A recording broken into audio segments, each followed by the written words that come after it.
Hey, Walter Sorrells back with more tips for the knife maker. Today, making a neck knife.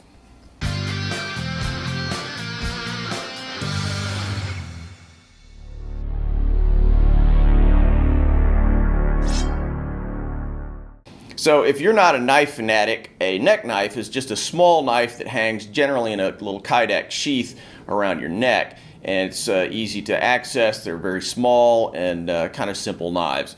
So today that's what I'm going to be showing. I'll be showing the making of a neck knife. This project is a prototype blade that I'll probably be adding to my Tactics Armory lineup. So if you're interested in buying one, check my website, waltersorrellsblades.com. I may have some for sale there. Now, in a lot of my videos, I go into really kind of excruciating detail about all the steps that I go through in making a knife. In this case, I'm not going to really be doing that. I'm just going to kind of bring you along for the ride. There's some steps that I'll probably do differently in production. What you're seeing here is me just kind of going through my own creative process of how I go about creating a knife.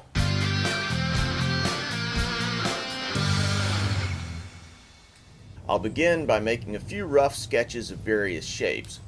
I'm doing this pretty intuitively, just looking for something that grabs me. Then I'll lay an extremely rough version of a design that I'd like to experiment with onto a piece of S30V stainless steel. I'm not going for exact dimensions.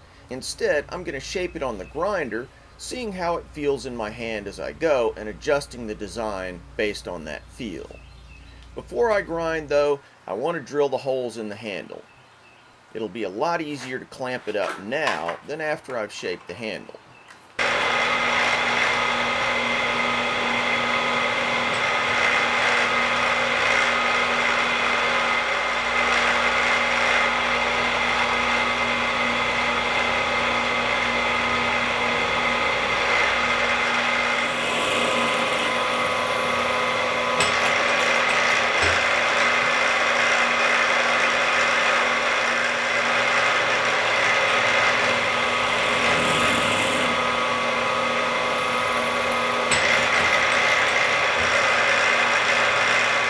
Now on to the grinder.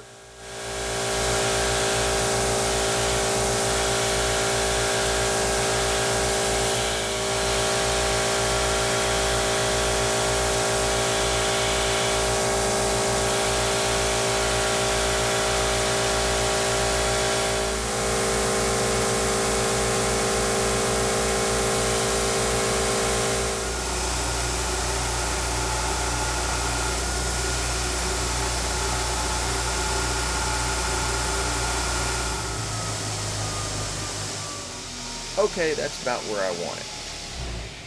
I'm using a piece of camouflage micarta for the handle. I actually made this micarta myself. If you want to see how I did it, check out this video. I'm cutting it out on the bandsaw from this big chunk, then flattening it on the disc grinder, then drilling the holes.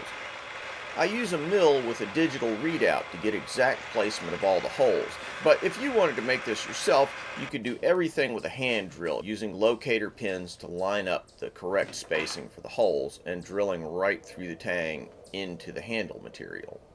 I've got plenty of other videos that show examples of how this works.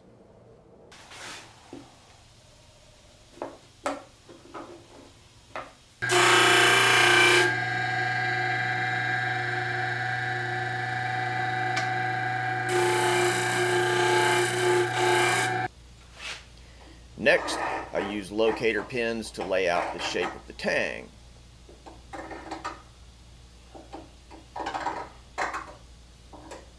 Then onto the bandsaw.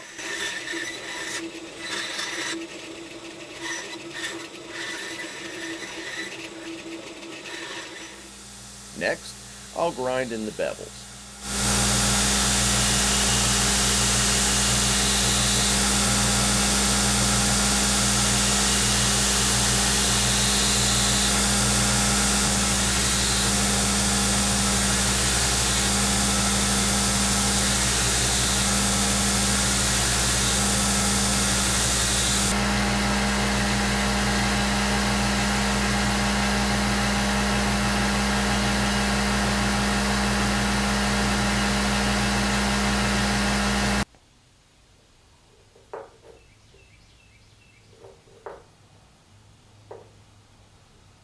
So if you're enjoying this video, I hope you'll consider partnering with us on Patreon.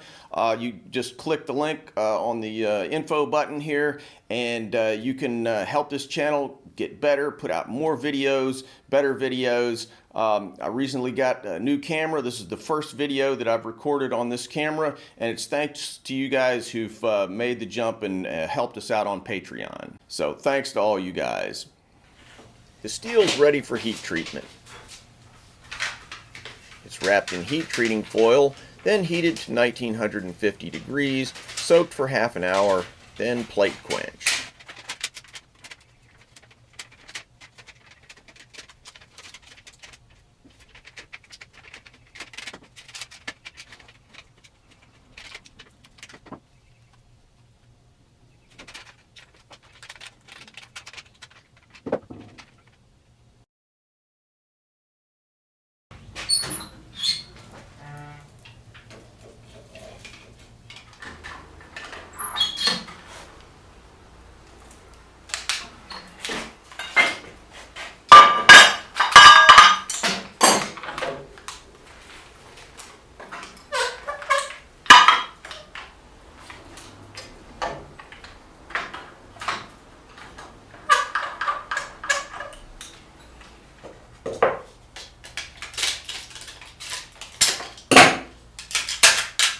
After hardening, the blade's given 2 tempering cycles, yielding a blade around 59 on the Rockwell C scale. It's worth noting that Rockwell hardness is only a starting point in evaluating the performance of steel. 2 blades of the exact same Rockwell hardness can have very different edge holding ability, resistance to shock, and so on. This is due to a wide variety of factors, including the type of carbides found in the steel, the grain size of the various constituents of the steel, and so on. I'll use an abrasive blaster to achieve an even finish.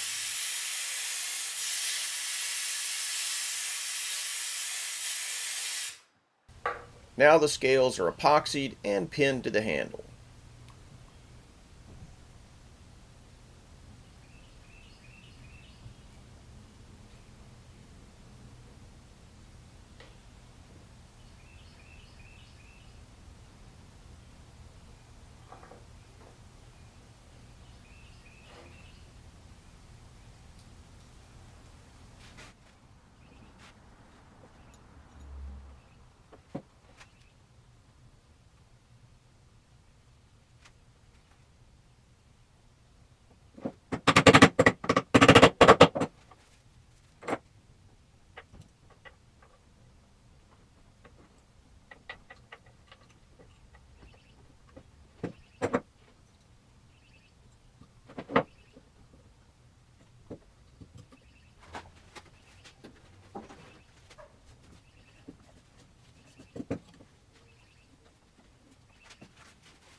After a little cleanup and the addition of my Tactics Armory logo, here's the finished prototype.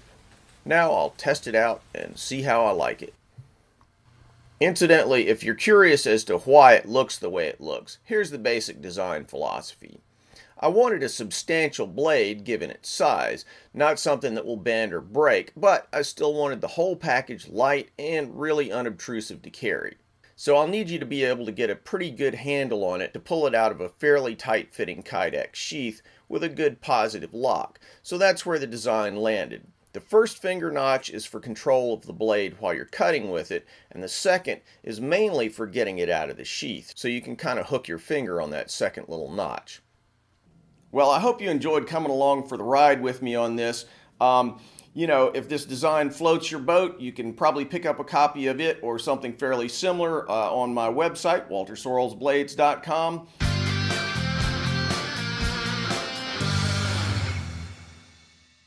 Hey guys, if you found value in this video, I hope you'll consider partnering with the channel to help us bring more videos, better videos, more knives, more techniques, all that cool stuff. Click the link to Patreon to help this channel. Also, if you haven't subscribed yet, bro, what are you waiting on?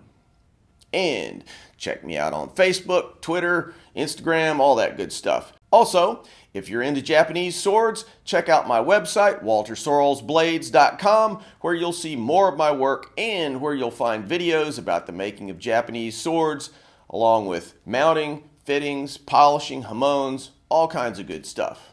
Now, more videos.